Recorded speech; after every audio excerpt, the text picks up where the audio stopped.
Here to react to this and much more, Article 3 Project founder, your favorite lawyer, mine too, Mike Davis. Mike, thank you so much for being on the program. Appreciate you being here. A lot of news, obviously a busy news day, but just want to talk to you about this. And if you could kindly lay out how significant this $200,000 check from James Biden to Joe Biden is, and where this goes from here. I mean, it shows that there is money going into Joe Biden's checking accounts from their corrupt foreign dealings. And, they kept saying, where's the money? Well, there's the money. And it shows that then Vice President Joe Biden was corrupt. He was compromised by tens of millions of dollars in foreign bribes and other corruption to, it seems like, every Biden family member except for the 5-year-old granddaughter, who they just finally acknowledged under political pressure.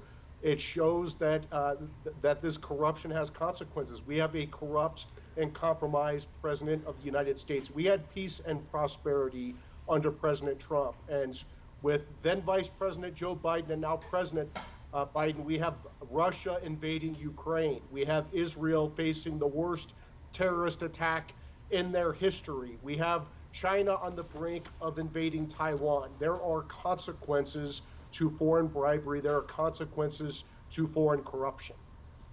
Yeah, well, there certainly should be, and that's a fact. And then turning now to the witch hunts against Donald Trump, they continue to face one after the next. Your reaction to the gag order fine in New York case and the gag order ruling by Judge Chutkan in the D.C. case. What is the impact of these gag orders in the case and on the election? Gagging a criminal defendant where he could not criticize the judge, the prosecutor, and the process during his criminal proceedings is unacceptable. It's un-American. It's a clear violation of the First Amendment. It is a clear violation of the Sixth Amendment. The criminal defendant, not the government, has the First Amendment right to speak out against the government. The criminal defendant, not the government, has the Sixth Amendment right to a fair trial. And to gag a criminal defendant, it turns the Constitution on its head. If anyone in America needs the right to speak out, it is a criminal defendant facing a corrupt and political prosecutor, judge, and process. No, you're absolutely right. So you also had a great post putting all of this into context. Quote, Putin exploited Biden's corruption, incompetence, and weakness when Russia invaded Ukraine again. Biden funded Iran's Hamas proxy war against Israel. When will China invade Taiwan? Biden has made the world a much more dangerous place. Talk about the, kind of the connecting these two between Biden's failures overseas with the corruption and legal weaponization here at home.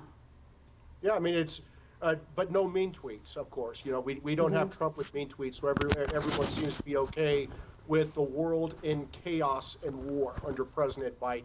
And that's the problem. When you have a weak, compromised, corrupt president of the United States, that allows our enemies like Russia and China and Iran to exploit the American president's weakness. And they are doing this very consistently under President Biden.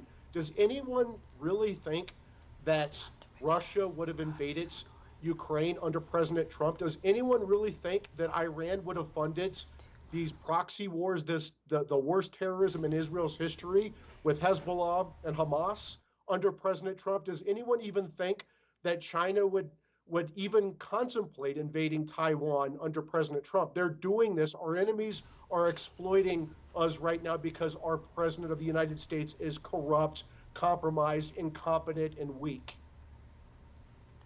Yeah, you're absolutely right. And more broadly, talk about how the corrupt justice system, the demonstration supporting Hamas, and everything else is affecting the practice of law and law schools, quite frankly. I mean, are students being taught to view the law differently? And how does it impact the war, impact our justice system?